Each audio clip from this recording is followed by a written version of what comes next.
White boy. Did you click that button there, boy? There's the big green button. Yeah, boy. Yeah, the big green button. Okay, let's Made the little yellow button play go. some music and record a podcast, shall we? Okay, fine. Let's do that.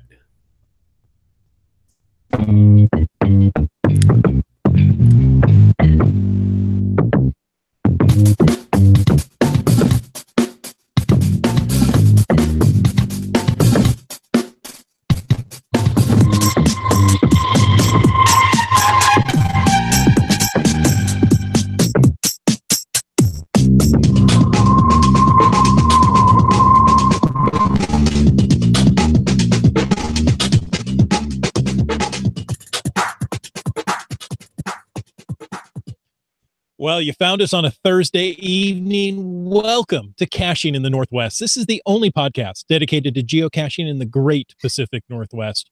We're going to talk about caches and cachers unique to this little corner of the continent. So while you're trying to track down your pet that was shipped to another country, we'll be caching in the Northwest. That's right. And that means it's time to bring in our rock-challenged monkey. Some say he can drink an entire gallon of milk in under a minute. And others say he can slam a revolving door. All we know is he's called Land Monkey. Hey guys, remind me to tell you the story about Mrs. Land Monkey and automated doors at shopping malls at some point in time. Not tonight, Hardly wait. and not on the air. Okay. But I'm just going to leave that teaser out there so that the next event people can come up to Mrs. Land Monkey and go, "Okay, I got to hear this story." Tell me the story. There you go. You're a brave man. Oh, Braver than I am. hey, I find the couch quite comfortable. I'm just saying. Okay. All right. What about the doghouse? Same thing. Another thing that I should remember, besides, not telling stories about my wife on the podcast, is a quick reminder that we appreciate the support of our patrons who help to keep this podcast coming each and every week. And, if you want to know more about supporting this show, as many people do, I am amazed at the number of people who support our show. And thank you, folks. We'll thank you each individually at the end of the show. But, if you want to know more about that, click that Patreon link over there on that cachingnw.com website.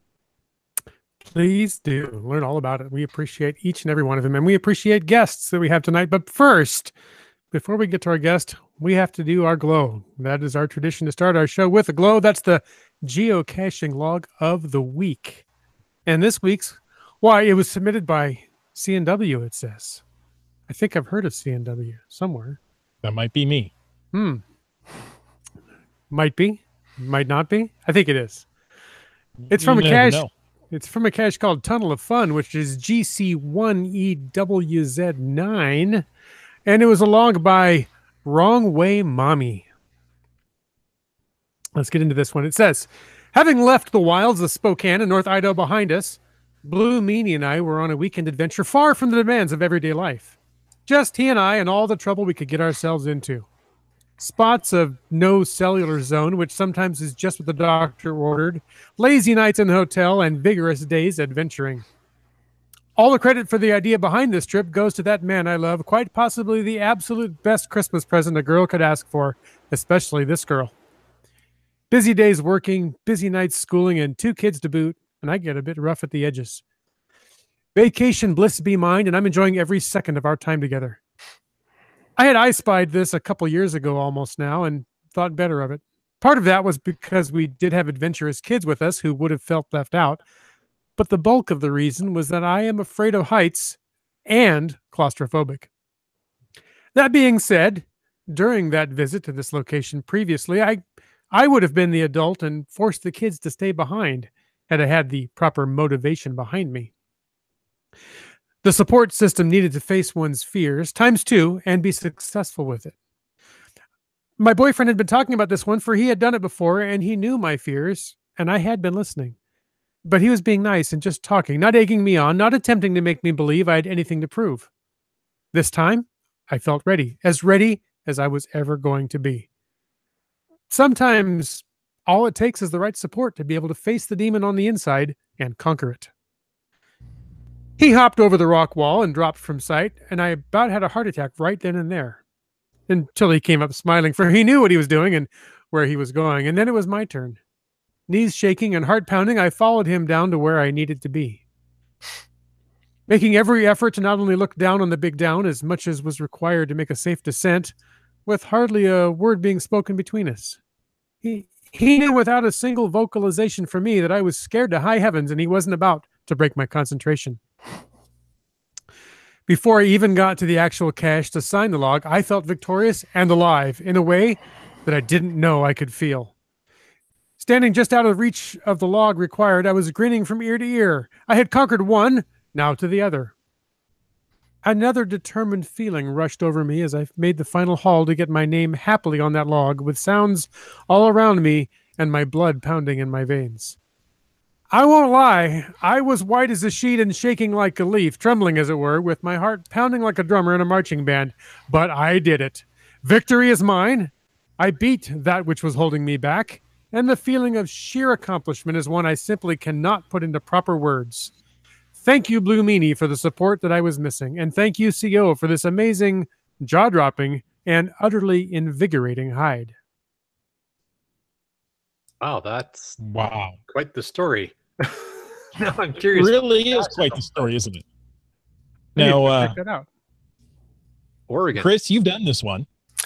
I have. In fact, as you were reading that log, I was going through my old photos and found it is one of my, I hadn't looked at that picture in a long time, but it's one of my favorite photos from a cache site. And I found that I did not have it on my log. And so I just now uploaded it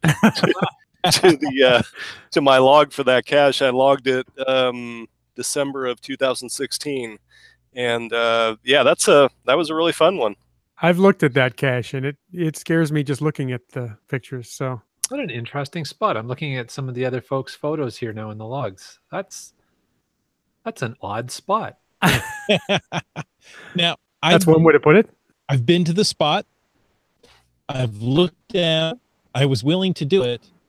And my wife, in one of the few times she's truly pleaded with me not to do something, said, do not do this. I do not want to lose my husband today. But it's not that extreme, but as we saw from Wrong Way Mommy, some people, that's a fear that is going to be insurmountable. Yeah. And, for my wife, fear of heights is one of them. I looked at that and go, yeah, I can get down there and do that. There were a lot of people, and I was trying to plan my leap over the edge to be inconspicuous. Yeah. And I didn't know if I could do it. But So it's just south now, of Chris, you did it with a lot of people there, right? Yeah, there were quite a few, because it's a viewpoint, and there were quite a few people there in the pull-out area along the 101, but nobody paid any attention. There were a few times that I looked over thinking people were going to be staring at me, and nobody was. It was remarkable how people were just doing their own thing, looking at the ocean, and pay no attention to the guy who's gingerly making his way down this, this weird hill to get to a hole in the road. So that was an interesting experience. weird. So, yeah, you do have to go down over the side of a small rock retaining, or not a retaining wall, but a wall there. Yeah. And there's a cable. You go down the hillside and underneath the road to get this one. So, yeah, if you happen to be along the Oregon coast, this is a highly favorited cache. Yeah. 226 favorites and counting. Yeah. It looks it looks like an extreme challenge to me. And we're here tonight to talk all about caching challenges. And we've already been chatting here with our guest, Chris Ronan, but I want to officially welcome you to our podcast here in episode 243. I'll talk all about caching challenges. Welcome back. Thank you. It's always fun to talk caching with you guys. Now, many of our listeners are going to know who you are. I mean, you're the infamous, the famous voice of Geocaching HQ. But tonight, we want to talk to you just as a cacher. Just as a regular cashier, just a regular old guy. Exactly. So, I was going to say take off your HQ hat, but you're not wearing one, and but you do have the HQ shirt. What does I think? I wouldn't know what I was thinking. I wore this to work today. That's why it's on me. I should have put something else on. Or cover it maybe. Put a piece of duct tape. I can say whatever I want when this is covered, right? It's not exactly. You're good. Exactly. We'll edit that out. We'll blur the shirt. We're gonna fix it in post. We'll put a Munzie logo right there. Oh yeah, that might be a small problem. Oh, okay. It wouldn't surprise me if Land Monkey did that. He's been very rough on me lately. I've heard a little bit about that. Yeah, I love the fact that Chris is the victim here. Look, let's just get this out in the open because it's been bothering me. Okay, I'm sorry that you're so I think that Land Monkey has a reputation for being just a nice guy. He doesn't bother anybody. He seems supportive. I mean, that's what I always thought. And then it's like, so a few weeks ago, I get an email from him or a message, and it's like, turns out he had come down into Washington, as he often does. He never tells me he's coming. He never says, hey, Chris, no, it's none of that. He messages me and he says, hey, we found this cache that you DNF'd, and just gives me a picture of the log, just like, haha, we found it, you didn't. You stink, we're good. See you later. And I'm like, hey, maybe if you're going to be going after a cache that I DNF'd, maybe you call me up. You say, hey, do you want to come maybe rectify your DNF with us? No. That's not how he does it. He sends me this terrible message and makes me feel bad. And I thought, gosh, I thought, well, maybe that was a one-off thing. Maybe he was just having a bad day, whatever. But, a few days go by, and I get another message from him, and again, it's just like, I don't know where this is coming from, but he's like, hey, look, here's a screenshot of our friend league scores from this week, and look, I kicked your butt, and there you go again, and I'm like, dude, what the heck here? I mean, he's kicking me when I'm down, he kicks me when I DNF caches, he kicks me when I don't live up to him in friend league, and I'm just like, I thought this was just a nice Canadian guy. I mean, that's the impression I had. So what's apparent to me is that Chris really doesn't understand coaching very well, because what I've noticed ever since I've started coaching him, his performance has increased exponentially. So you're welcome. So here's what I've done. I've started a bookmark list, and it's caches I have found that Land Monkey DNF'd. And I've as long as we're talking about challenges, I've set a personal challenge for myself. Exceptional. To log as many Land Monkey DNFs as I can, and so I'm working on that. And then yeah, he's right. Friend League, I stepped my game up for 1 week at least, just to kind of get some of the anger out of myself, because I didn't like feeling that way about Land Monkey. But I don't know. I'm kind of hoping that, I don't know. Do you guys get that from him? Does he kick you when you're down too, or is that just something that he does with me for some reason? Well, I will definitely agree. He never tells you when he's in the state, so he'll just show up in Washington and go, oh yeah, by the way, I found all the caches on Whidbey Island this weekend. I'm like, right. He just you start seeing his name everywhere and you're like, oh, okay. You were like next door to me, but whatever. It's fine. You're an hour away, but no, you didn't tell me. So, well, I would also like to point out that the number of times that I have come down previous to this whole scenario that Chris is sharing and said, hey, Chris, I'm coming down to Washington. And he said, oh yeah, I'm going to be in a different state. That's never happened. In Germany. That's fake news. It's never happened. I don't know what he's talking about. Alternative geocaching facts. It's alternative geocaching facts. I'm not aware of that ever happening. The only time I just randomly, the one time we got to cache together, I just randomly ran into him, like in Mount Rainier, just like randomly.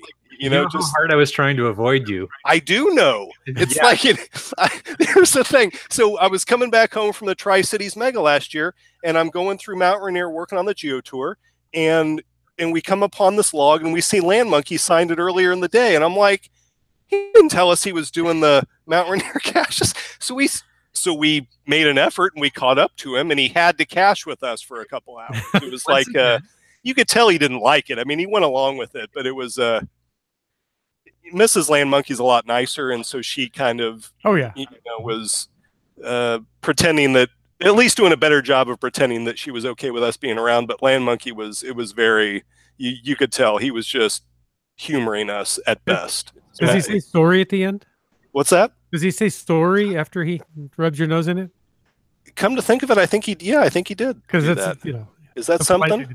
Well, it's part of the coaching methodology. I'm sorry that you suck, and I'm trying to make you better. This is Canadian coaching. Is that what this is? Have you ever watched a hockey game? Not lately, no. Okay. Is that how it works? All right. Went to the fights and a hockey game broke out. That's right. Well, you know what? As entertaining as this is, I'm just glad we got it out there so people know what's going on. And you know, I just wanted to, if there appeared to be any animosity, now you know what the deal is. I just want people to know. I just thought it was fair that everybody knew. Well, speaking about Rock Chalk's various challenges, one of the things that he's also challenged with is trying to not complete every possible challenge that there is. So, you know, you're like the master of the Jasmer and the Fizzy and all that kind of stuff, which is why I push you when I see you DNF something. Like, dude, this is below you. Come on, step up your game. So, you know, what got you interested in the whole concept of going after geocaching challenges? I was looking back earlier today through my, the first ones that I found, the first challenge caches, and it was pretty quickly after I started caching. I think it was a Lonely Cache challenge in Kansas, and so that was the first one. But really, for the first year or so, year or two, there really weren't that many of them. It was just a handful, and then I got to know some caching friends that lived in Nebraska, and they were what you would call challenge hounds, and they were more into it. And I just, like a lot of people, once you've been playing the game for a few years, I think they tend to appeal to you a little bit more once you've been playing longer. And so I found myself looking out for them more after I'd been at the game for a couple years, and after some of them didn't seem as unattainable as they did early on. Especially, I think it depends on the area. As I've been traveling around, I've found that some areas have challenge caches that are extremely difficult and very out there, and then others have ones that are a little bit more manageable. And the area that I was in had some that were pretty darn difficult, and you would look at them, especially as somebody who was relatively new to the game, and think, oh, there's just no way that I could do that. And once I'd been playing for a couple years, that stuff started seeming a little bit more attainable, and I think that's when I got a little bit more into it. Okay, well, speaking of people that are new to it, let's say somebody is new to challenges themselves. How would you tell them to get started? What advice would you give them? Maybe how do you locate the challenge caches themselves? Well, since they're not their own type or have an attribute, basically the main way is to search using the site or the site if you're going to search by name, but search for mystery caches with challenge in the title, and that's going to pretty much show you where the challenge caches are. I mean, there are going to be some outliers that might have challenge in the title that's a mystery that happens to be just another kind of cache that isn't an actual challenge cache, but that'll get you most of them. And what I usually suggest to people is just kind of reading through them, getting an idea for what's available in your area, especially.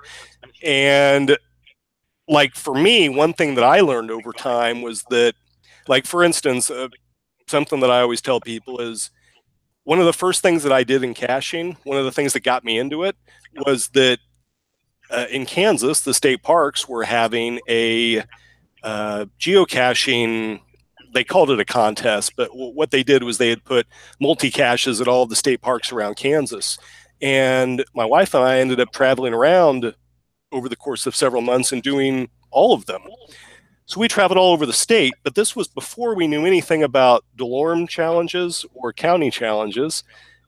And so we skipped over entire counties and entire DeLorme pages. And later on, looked back and thought, oh my gosh, I can't believe we were all the way in the southwest corner of the state and missed that little county there. And now we're going to have to drive 6 hours back to do it some other time. But so I tell people, kind of get an idea of what's out there, and maybe even when you're early in your caching, you'll have a chance to work on some stuff that might help you later. That's true. And a lot of these can overlay one another. You can go and, do caches on the way to, okay. So we located a challenge, but how do you go about fulfilling the challenge? I mean, some of these can be, 50, 75, 100 or more caches in order to be able to claim this single challenge cache. How do you check your progress? How do you know what you've done? Well, I think other people probably do it a lot better than I do, but I've seen everything from Ben Hewitt at work, Ben and Jamie. Ben does a really great job of, I think, at least compared to me, of having his bookmark lists where he's keeping track of his progress, and then on the other side, I've seen people that just have these thick notebooks with all these scribbly things where that's the way that they keep track.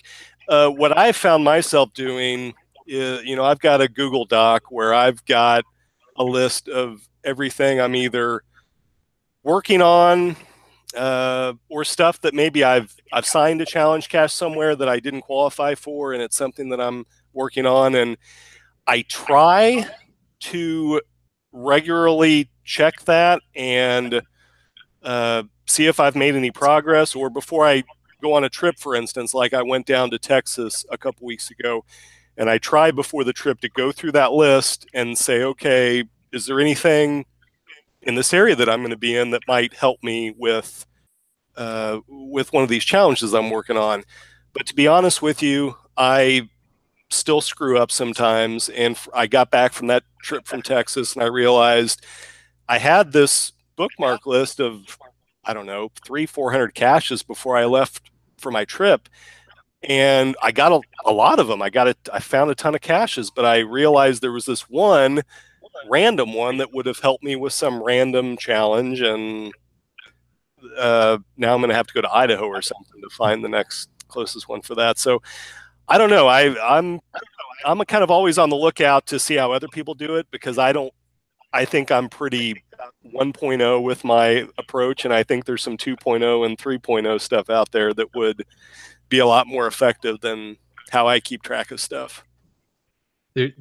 I was expecting when you started to bring up Ben as an example, you were going to tell us that there's actually some secret code in the back end of the website that he's put in there just for himself for managing his challenge cache. If he did, and he wouldn't tell me. He would totally keep that a secret, but I'm not aware of one. But it would not surprise me if because he's I hate to give it to him, but he's a pretty smart guy, and he could probably come up with some crazy thing. But yeah, when you look at Ben, he's got these, he shows me his bookmark list, and he's got Google Maps with targets and stuff, and I'm like, dude, you're totally so far ahead of me, it's crazy. So that's pretty cool. So you've been on a lot of challenge caching adventures and a lot of just in general geocaching adventures. Do you have a story or two maybe to tell us about some of the craziest adventures you've taken, particularly with respect to trying to achieve a geocaching challenge? Yeah, I think I think a couple come to mind for me. One is the Jasmer challenge is obviously one that a lot of people want to try to do, and completing it the first time for me. You know, there's only 4 August 2000 caches left, and one of them is in Utah at Potter's Pond. And when we were moving out here to Washington from Kansas, when I took the job with HQ, the shortest route would have been to go a northern route that went through like South Dakota and Montana and what have you, but a slightly longer route would have taken me through Utah and Potter's Pond. And so we were willing to make that sacrifice and take a slightly longer trip. And I remember we ended up getting there very late in the day.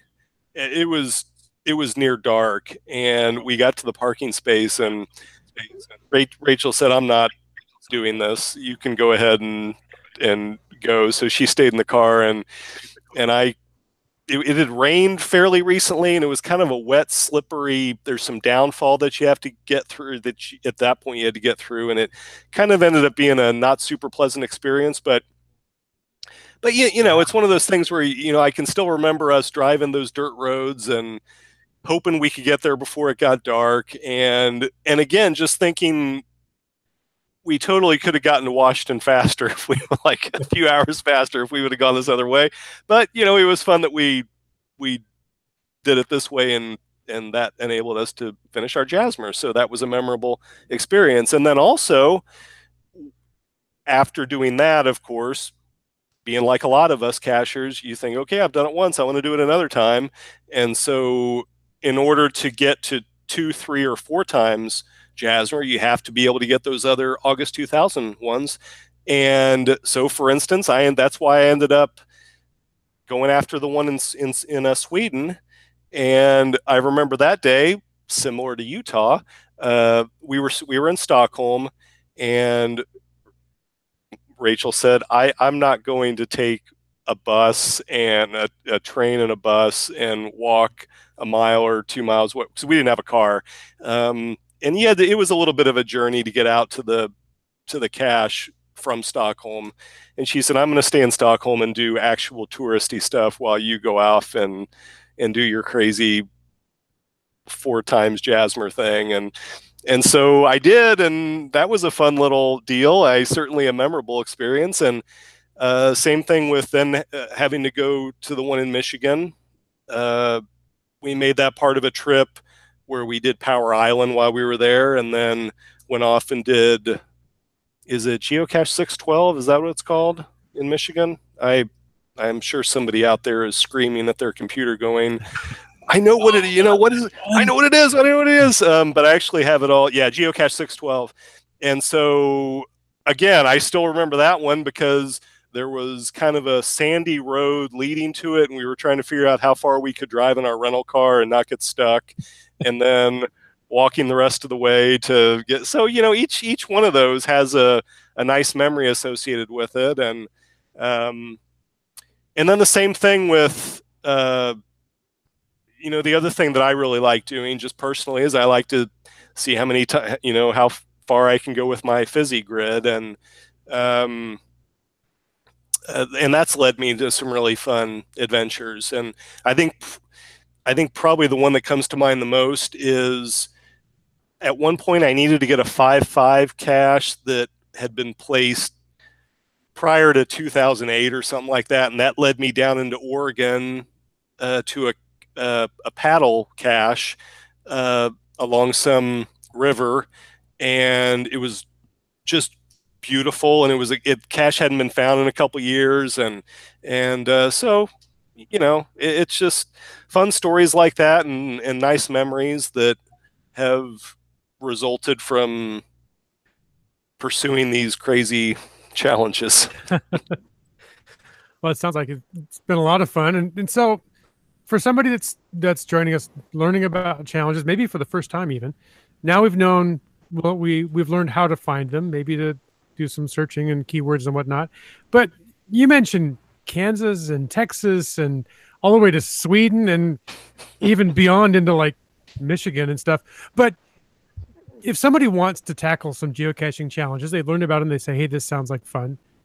Are they going to have to travel the entire world to do this kind of thing? Or are there some that maybe somebody could stay, well, in the Northwest?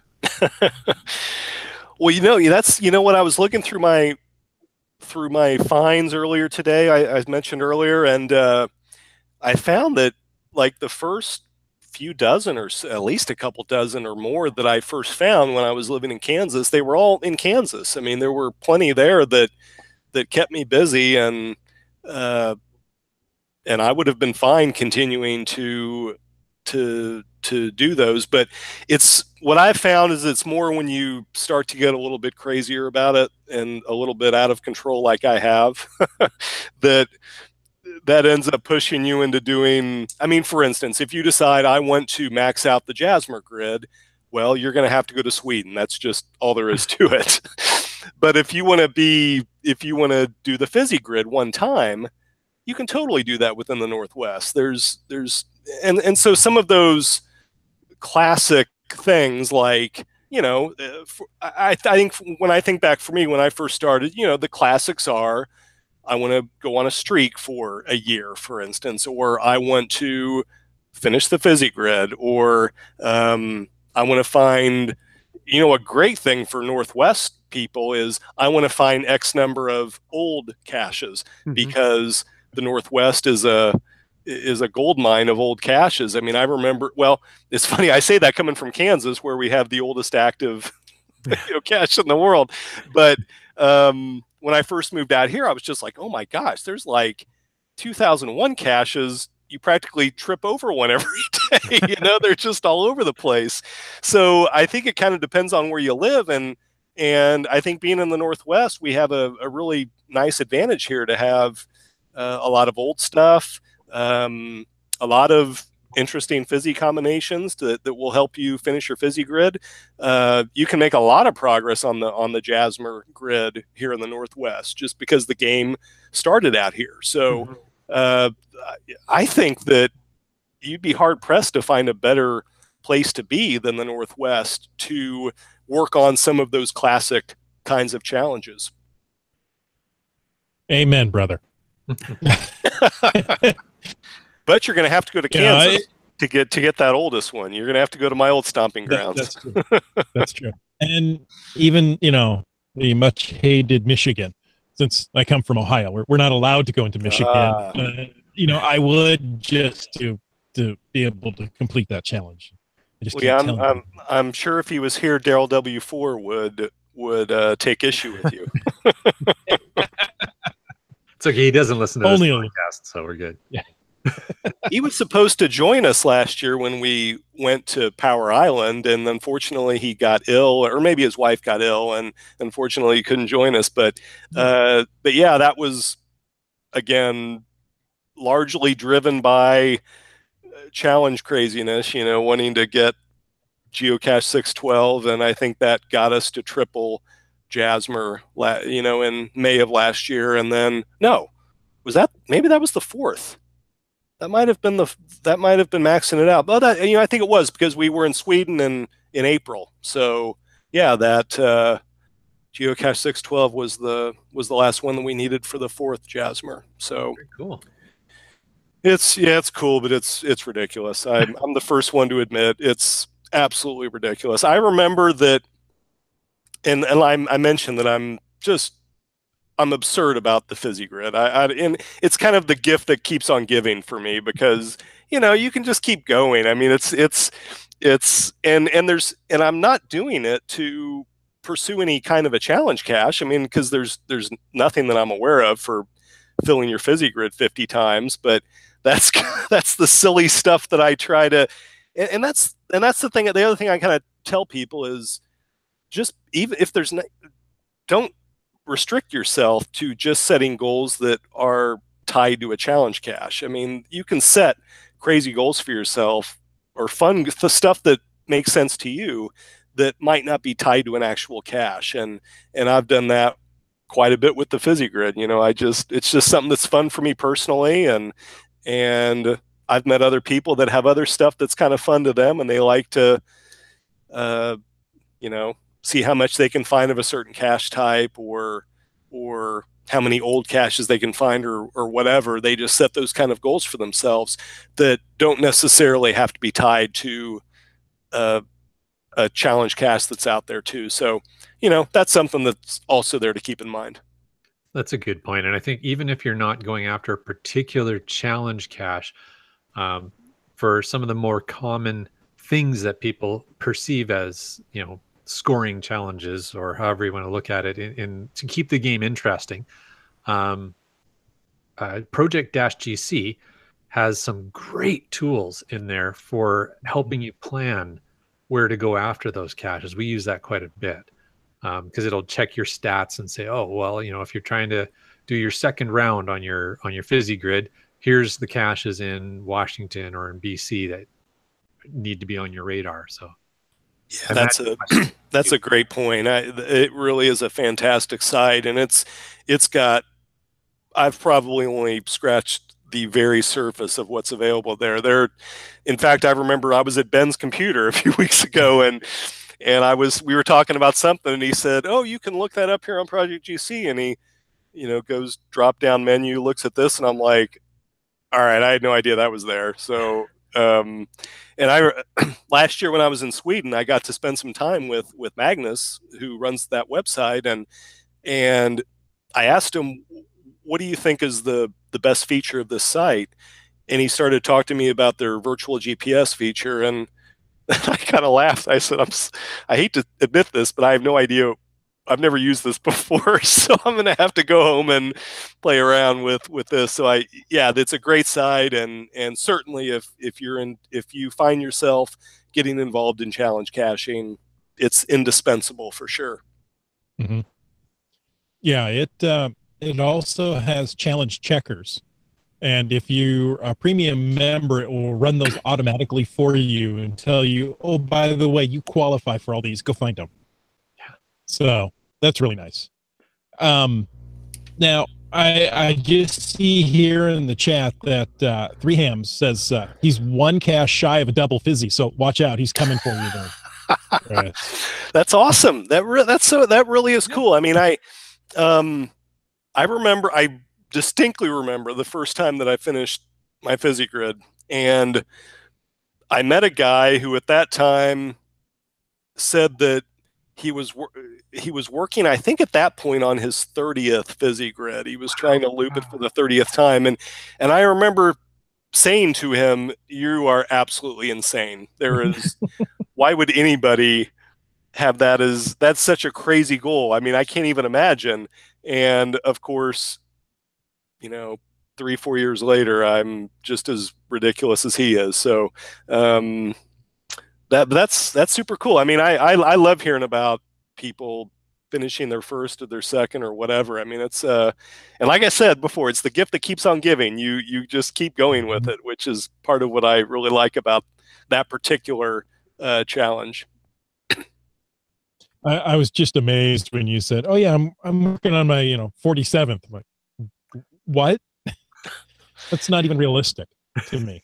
Yeah, I need to look and see. I'm actually not sure where I'm at. I'm in the 40s somewhere, but let's see here. So that's one 44. Yeah, 44. So up here in BC, I don't know about down. I haven't really looked too carefully down in Washington, but up here in BC, it's tough to get multiple laps on your fizzy.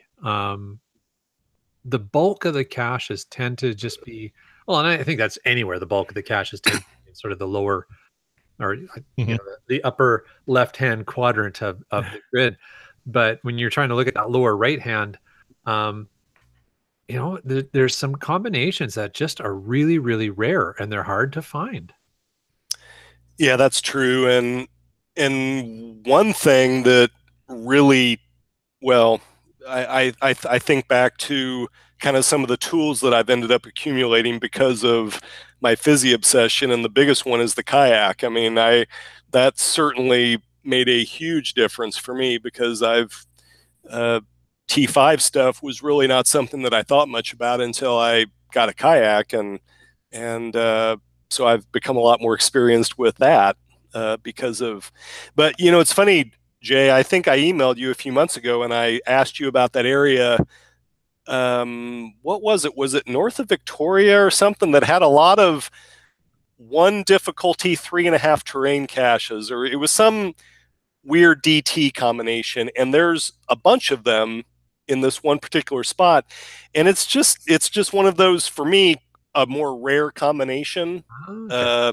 And so that's why I was like, oh my gosh, and I think I asked you, does it get snowy during the winter in this spot? Because I was thinking about going up there one weekend, and we haven't done it yet, but I'm sure we will, because so because when I'm traveling, that's what I'll do. I'll start looking and seeing, oh, is there a 1 3.5, or is there I think 1 4 is one that I was trying to do in Texas a couple weekends ago, and so I just ended up in a couple of very random locations climbing trees because there was a 1 4 someplace. So it's the silly thing that I do. Well, we also have a kayak, but I have to say the coolest tool for fizzy challenges I've seen that you have is that collapsible ladder. That thing is awesome. Oh yeah, the telescoping ladder. That's something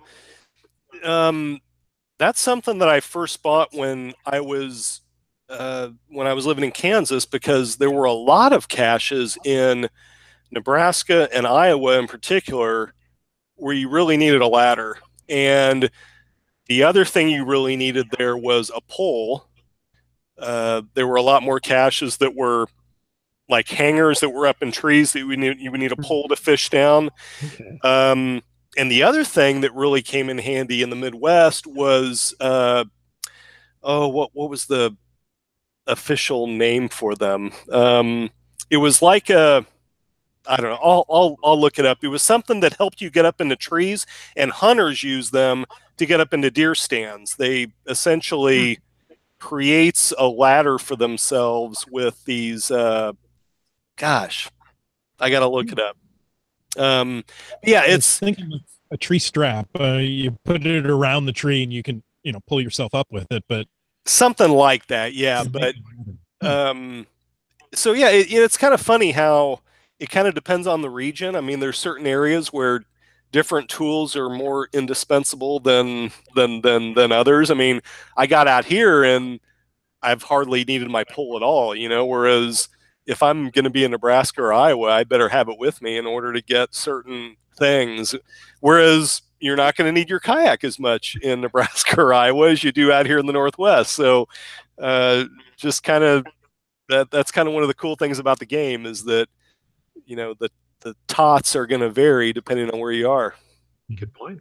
Which is why that telescoping ladder is a great tool, because when you're traveling, you can throw it in the trunk, and it's a nice thing to have if the need may arise. Yeah, that's on the birthday list for this year for sure. It's funny. When I was in Texas a couple weeks ago, one of the first things I did. I went to the Texas Challenge. It was in Denton, which is just north of Dallas. And when I got into Denton, I stopped by a Harbor Freight Tools and bought a little grabber tool, like you use to pick up trash with, one of those. And I found that to be very handy in Texas, because they had a lot of, little blinky caches or whatever that were up on metal poles and stuff, and so you would need a grabber to reach up there with. So just for, I think it was $3 at Harbor Freight, just bought myself a grabber and then donated it to somebody on the way out of town, because I knew I wouldn't be able to get it back in my luggage. So the tools we buy. Exactly. Now, Land Monkey likes to use the phrase cache safely and cache often. I prefer to say get out and get caching. Either way you say it, how often do you get out and get caching? Because it seems like, as you're talking here, you must be going out every day. You've got these specialized tools of yours, and out you go looking for, T5 caches every day. It's funny. Somebody asked me today if I had already finished Planetary Pursuit, and I said I haven't even started yet, because I don't usually cache on weekdays. But pretty much every weekend day. I mean, that's pretty much what I'm doing for at least part of every Saturday and Sunday. And then certainly when I went to Texas, that was a trip that most of the time my wife and I travel together, and she likes to cache, and that works out. But she will rein me in to some degree. I mean, she doesn't let me get too insane, but when I'm left to my own devices, like I was in Texas, it was wire to wire every day. It got light enough at 6:30 in the morning. It didn't get dark until 7 o'clock, and I was at it from start to finish. Mm-hmm. And so for what it was 4 days, I was just going crazy all day, every day. And of course, now I've been going to bed at 9 o'clock for the last week because I'm having to recover from those 4 days. But so when I'm on vacation, it's pretty much every day. On the weekends, it's pretty much at least part of each day. But the weekdays, traditionally, I don't get a chance to get out much just because of how early I go in. And then, as you guys know, here in the Northwest, during the winter, not much you can do after 4 o'clock, 4:30. Yeah. But now that it's into April, or almost into April, it's kind of nice. There's a couple of daylight hours left there at the end of the day, so maybe I'll be able to start doing a little something in the evenings. There you go. Mm-hmm. So yeah, and they'll stay late or light until 10 o'clock. And during the summer, you think you can get everything done. I can clean out this park, no problem. Yeah. Exactly. That's awesome. Hey, so talking about challenge caches, one of the other things that, of course, people are always curious about, and Chris, we're going to, even though you accidentally wore the shirt, we're going to respect the fact that you're not officially speaking for tonight. But if someone's interested in creating a geocaching challenge cache, unofficially, what advice would you have for them besides talk to your reviewer first? The thing I tell people is familiarize yourself with the guidelines so that you know what the parameters are, and then familiarize yourself with what's already in your area, because you want to try to come up with something that's unique and something that people will enjoy doing. Not just putting out something just for the sake of doing it, but something that's actually going to be interesting to folks and will motivate them to want to go out and maybe do something a little different than what they've done in the past. And then have it something that is interesting to you, because one of the guidelines is you have to have qualified for the challenge. So you want it to be something that you've done or that you're interested in doing, so that maybe you can work towards it. And then after you've qualified, you can maybe put out a challenge for that. So those are just some of the basic parameters that I suggest to people. But certainly the number one would be to familiarize yourself with the guidelines so that you know what the possibilities are. Very cool. And also, one other thing I should say is I've been inspired at times by just seeing stuff when I'm traveling to other places, and I may see, oh, that's a neat challenge that people in my area might enjoy. And I haven't been a person, I think I've only put out one challenge cache ever. So it's not something that I've personally done much with, because I feel like the places that I've lived, other people have put out the stuff that I would have thought was interesting already. But there have been a few times when I've seen something when I'm traveling and I've thought, oh, that's kind of cool. Maybe I could think about doing that back where I live. Very cool. I have to ask you, I think we've talked about this before, but have you ever gone after the Challenge Bear up by Kelowna in British Columbia? We did. We went up there last year, actually. Okay. And the most memorable thing about that was we had a flat tire. We did talk about it, Jay, because I was telling you about that tire place in Canada that's amazing. What's that place called? I think that was Cal Tire. Yes. Oh my gosh, man, they're amazing. I even thought about, when we needed tires on our car a few months ago, I thought about driving up to Canada just to go back to that place. They were so nice. we were out on this trail and we got a flat tire, and we managed to get back into town like 5 minutes before they were going to close. And I was for sure, because I've been to places where you go in 5 minutes before they close and they say, oh, we're not going to be able to get to you. We're about to, it was Friday night. I thought these guys want to go home. So they say, no, go ahead and pull your car in. So we pulled it in. They had to patch it or something. And then they just gave us a receipt and said, you're good. And I said, no, how much is that going to be? And they're like, no, it's not a big deal. It's free. Just you're fine. Have a nice weekend. And I'm like, man, you Canadian guys, that's where I got the feeling that you folks were nice. And then I was around you more, Jay, I realized you're a little rougher around the edges than I realized. But those folks at Cal Tire, they were okay. There you go. Well, they're real Canadians. Hey, whoa, easy there, cowboy.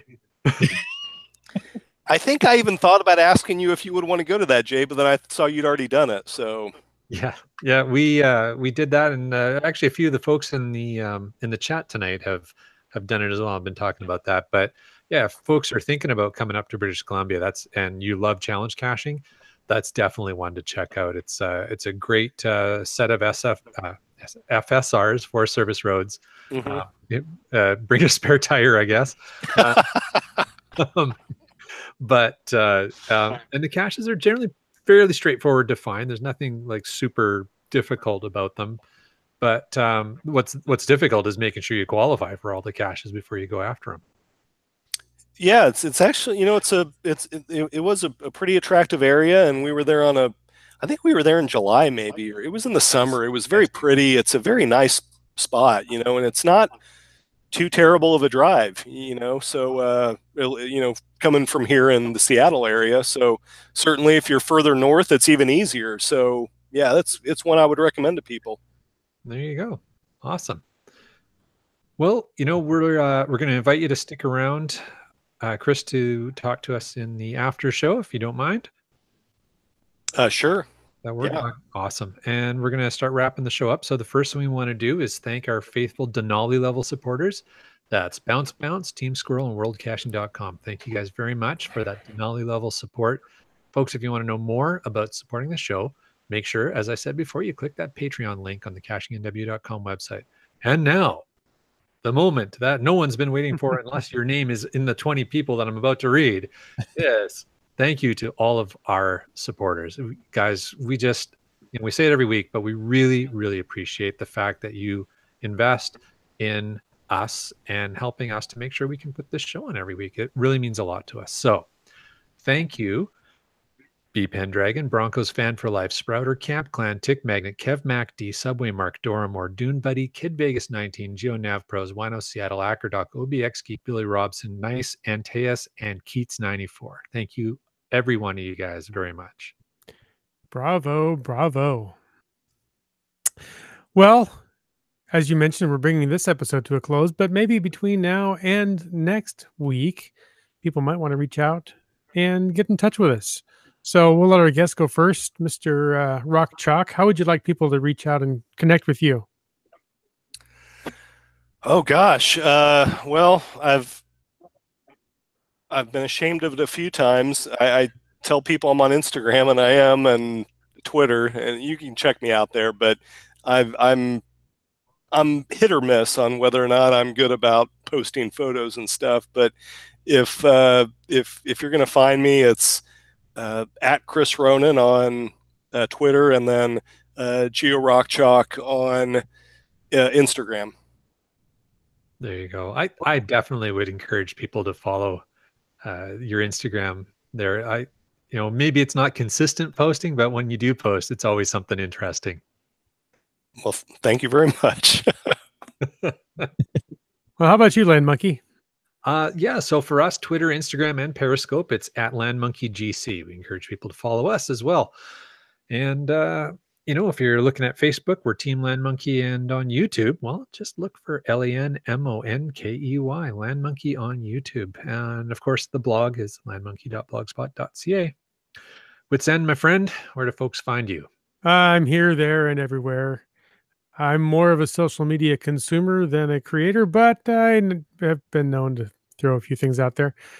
Probably the easiest is to reach out at Twitter or just right there at geocaching.com in the messaging feature. I am wit's end at both places. And Chris of the Northwest, our illustrious host here. How about you? I don't know if I'm illustrious, but Okay. I'm a host. You're our illustrated host? No. Oh, that's different. Look for Caching NW. You can find me on Twitter, Facebook. Those are the places I'm more active than others. You can always hit me up on geocaching.com. That's Chris of the Northwest. You can also go over to cachingnw.com/host and read the bios, find out all the links that we just mentioned, and a few secret ones that we don't tell anybody about. We just want to see if you go out and read it. That's all we're looking for. But most of all, we want to say thank you. Thank you for taking the time to listen to this episode of Caching in the Northwest. Don't forget that you can be part of the show. Call 253-693-TFTC and leave us a comment, ask a question, or let us know when you're in the area looking for challenge caches any time of the day or night. Of course, you can email us at feedback@cachingnw.com. Your support helps keep quality shows coming. If you like this show, please click the Patreon link on the cachingnw.com website and subscribe on iTunes, Google Play, Stitcher, and more. This show is produced by Chris Umfenauer and Jay Kennedy, hosted by Chris J. and Jim Paulwitz. The show's licensed under a Creative Commons Attribution 3.0 license, copyright 2018 by Chris Umfenauer. And folks, we urge you to stay tuned for the after show. Ooh, there you have it. The after show. Folks, if you're new to Caching in the Northwest, the after show is just a time where we have a chance to bring up some topics that don't necessarily fit well in the main show or have been brought up by the folks listening and watching tonight and in the chat. So if you want to bring something up, just use the hashtag FTAS, FTAS, for the after show, and we'll talk about it. Mr. Land Monkey, why don't you start us off tonight? Sure. So GeoNavPros earlier on in the show mentioned hashtag FTAS.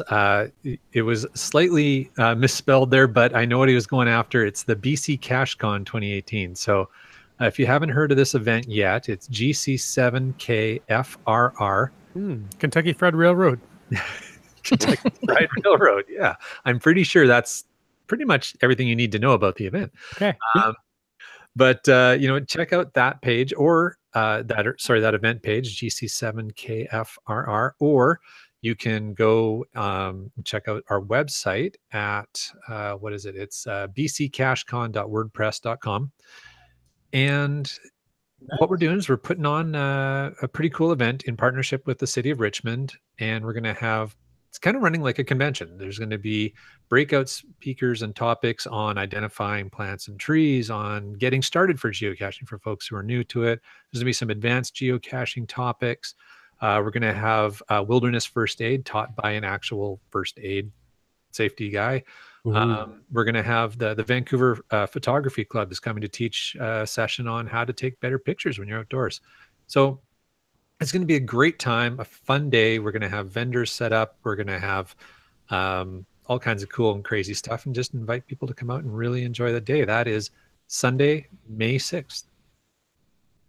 Nice. And again, that's GC7KFRR. That's Kelowna Fried Railroads. There you go. Well, Kelowna Fried Railroads, that probably reminds me of when the trestles burned down in Kelowna. Yeah. Oh boy. Closer to home than you thought with that one. Yeah, exactly. Hey, at CacheCon, your Caching in the Northwest hosts are planning to be there, so you might want to come by and say hi. It's always fun to see you guys. I think if we can, what we're thinking about doing is actually possibly doing a live show during the lunch break. I love it. So we'll see if we can pull that off. That'd be fun. Because, I kind of like to stay alive after the lunch break too, if that's not a problem. All right. Fine. Okay. Thanks. Additional fee, maybe, but there you go. So, Chris, invitation to you and all the folks at HQ to come on up if you're interested.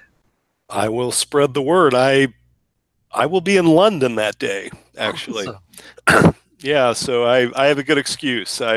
Otherwise I would totally like to come up there for that.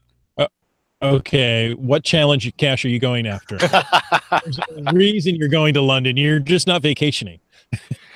Actually, We know your secrets. I actually will be vacationing when I'm in London, but I'm sure that there will be plenty of caching involved while we're there. We've never actually been to. I've flown through London before, but have never been able to spend any time there. And I'm really looking forward to that, not just for caching, but for just other regular cool stuff to see.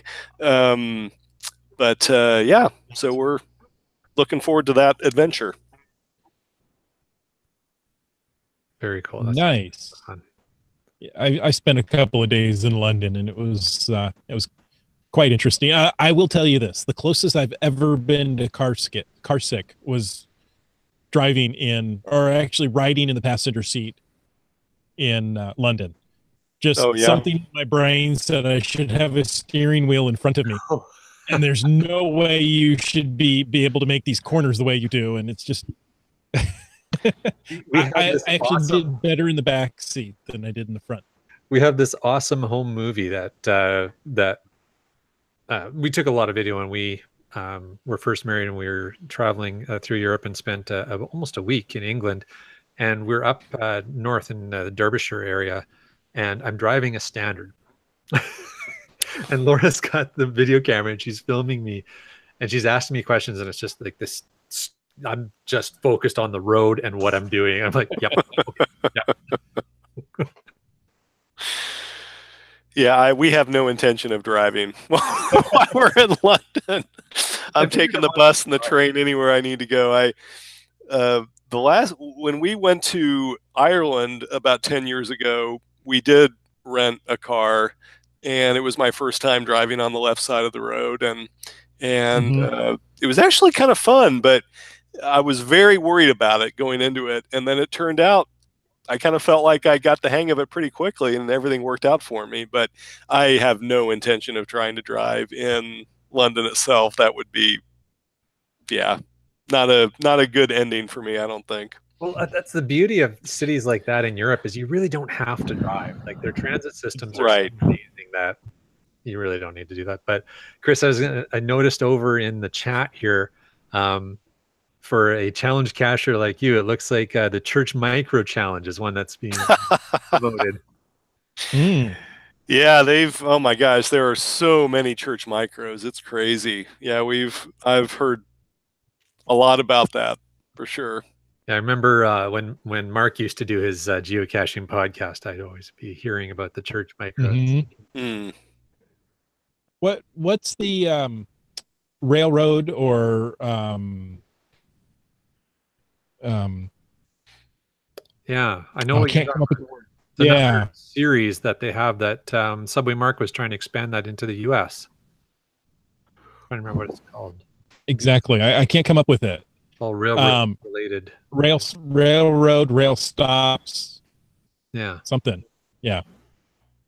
They've got a huge series of those.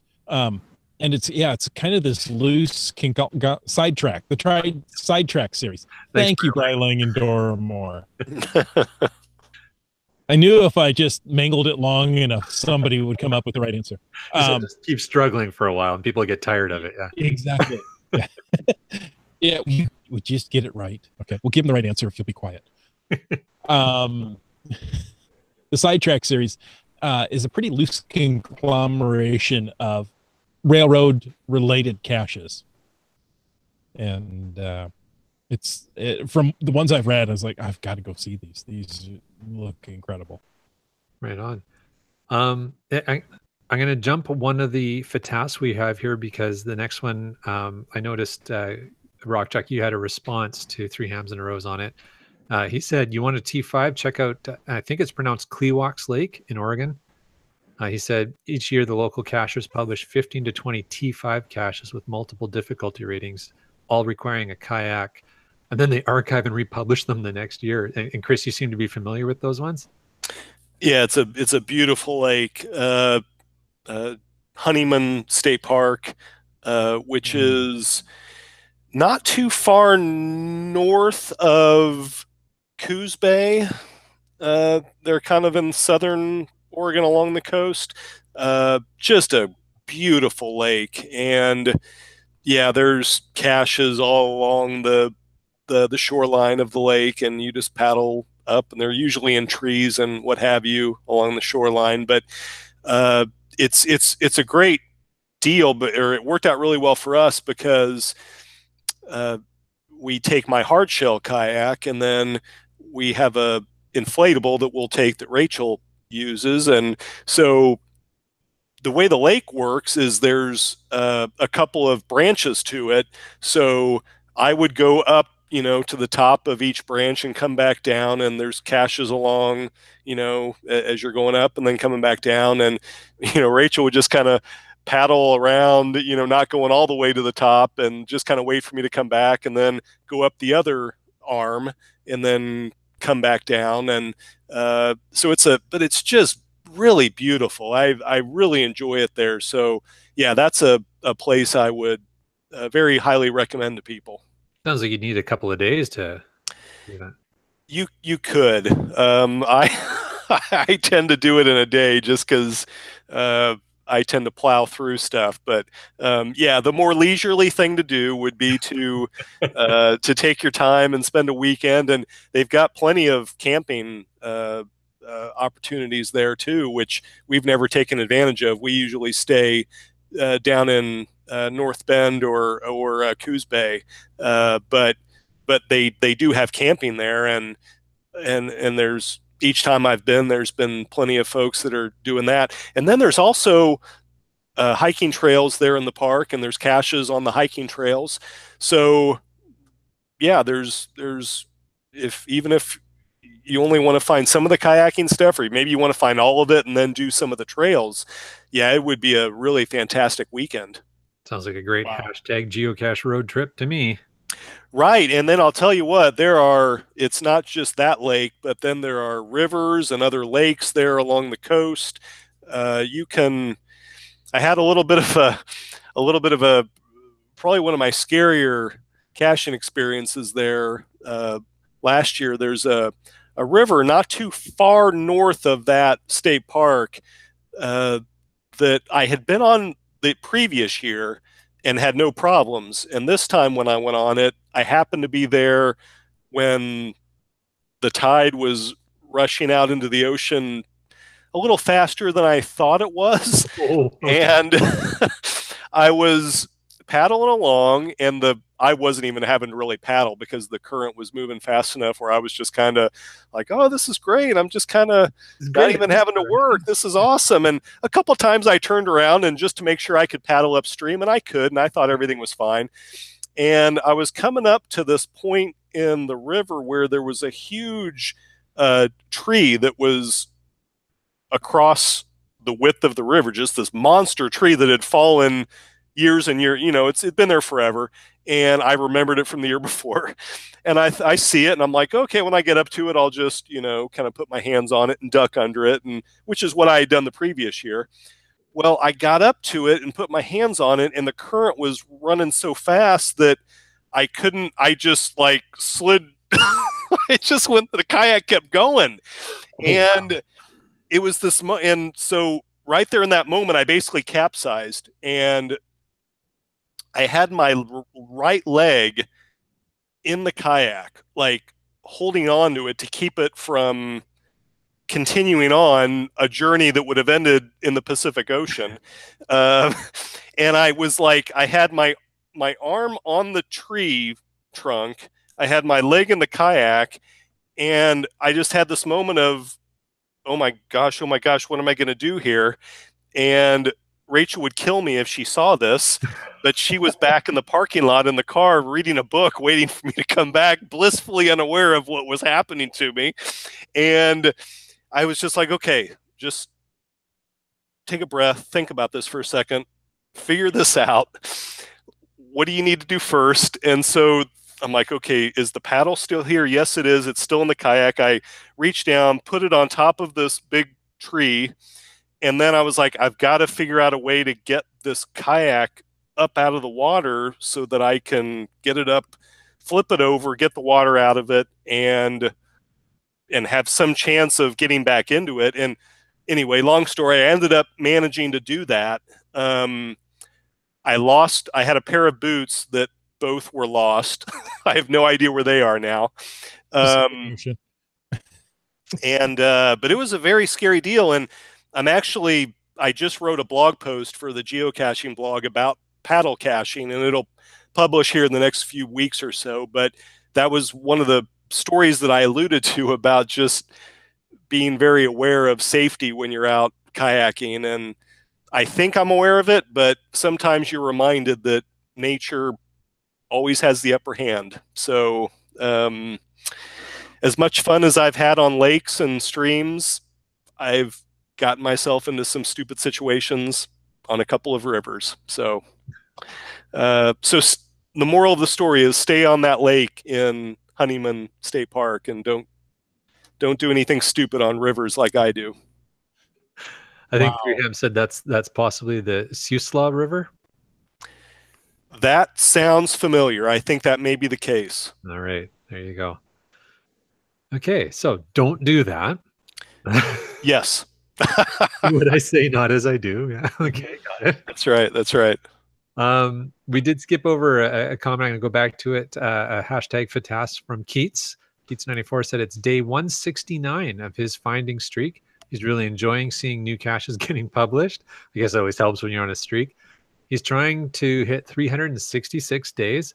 And he says, but I have a plan but I have to plan strategically. And he says he's really only doing this to make sure that he qualifies for challenges. There you go. So congrats, Keats. That's 169 days is an achievement unto itself. Mm-hmm. So Indeed. you're well on your way there. If I could give a shout out to one of my fellow coworkers, her username is Ingenuous. She's one of our web developers at HQ, and she had a streak that I want to say was up around 160, 170, something like that. And it ended about a week ago when she had a baby. and it was funny because she had been keeping the streak up, and we were all wondering, is she going to be able to keep it going when she has her baby? And so she had her baby. She shared pictures with the company, and of course, one of the first questions was, "Is the streak alive?" and she said, "No, the streak ended on the day. I wasn't able to do anything that day, so it's over." So I was otherwise occupied by having a baby. Yeah, that's right. That's right. But it was really cool to see her keep this streak going for as long as she did, and it was just kind of fun to watch people get excited about, is she going to be able to keep it going? Oh no, she didn't. But I can't imagine a nice consolation prize. Yeah, no kidding. Oh, and by the way, how's the baby? Pregnant. Yeah. Wow. I think having a baby gives you a couple of days off, and you still can continue the streak after that. Oh, you think so? I think you should be able to continue the streak. Yeah. I don't think that should count as a break. Having a baby is one of those exceptions. Hey, Keats also threw out another tip. He says, once you've filled your DT grid, take a screenshot. You never know when the cache owners may adjust the difficulty or terrain numbers of a cache. So, yeah, I've definitely had that happen where I was like, hey, wasn't I at such and such number fizzy? And then I look and I see that I'm one less than I thought, and it turns out somebody had changed a DT on me, which kind of drives me crazy. But yeah, it's a good idea to try to keep track of that with a screenshot every so often. Yeah, that makes a lot of sense. We've got smart people that listen to this show. I think if you listen to this show, that makes you one of the smart people. Yeah, smarter than the people who host the show. Exactly. because I mean, we don't know what we're talking about. We just read what other people have written, and it makes us look somewhat smart. I was just, I got to say, I was just looking at my coworker's profile. I didn't give her enough credit. She was up to 356 days. Wow. When her streak ended on the 12th. So close. So close to a year. Oh my goodness. What are you going to do, right? Oh. Yeah. Well, she's back at it, though. Now she's found 3. I just see she's found 3 in a row. She missed a week, but now she's back at it. So good for her. Oh, that's awesome. That is impressive. Yeah. Let's see. IHAM writes, just looked at Project GC. I'm closer to my Jasmer than I realized. So there you go. I'll help you go find all those that you need. I'm sure I need them too.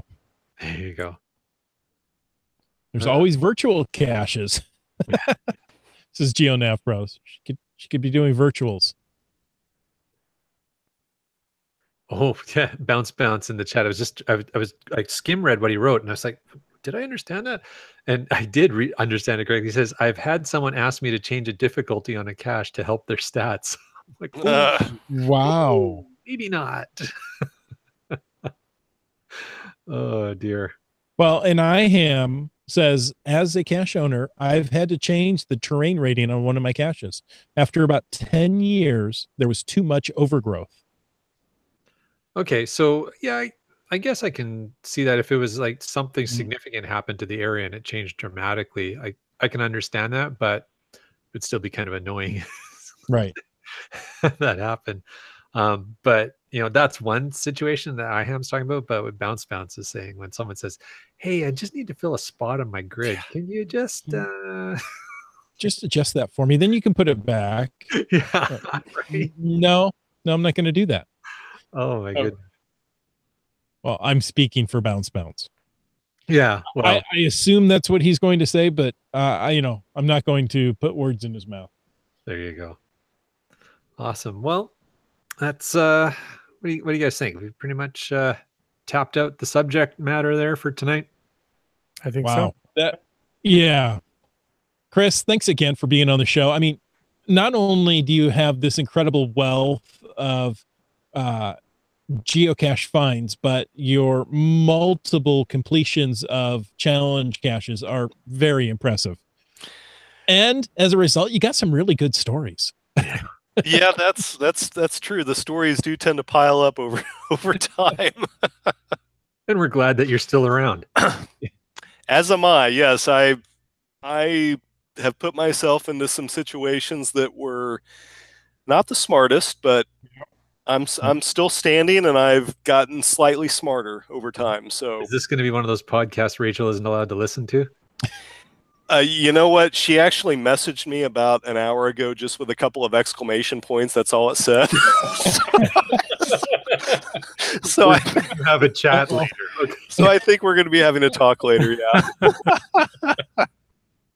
Yeah. Chris, I'm sorry.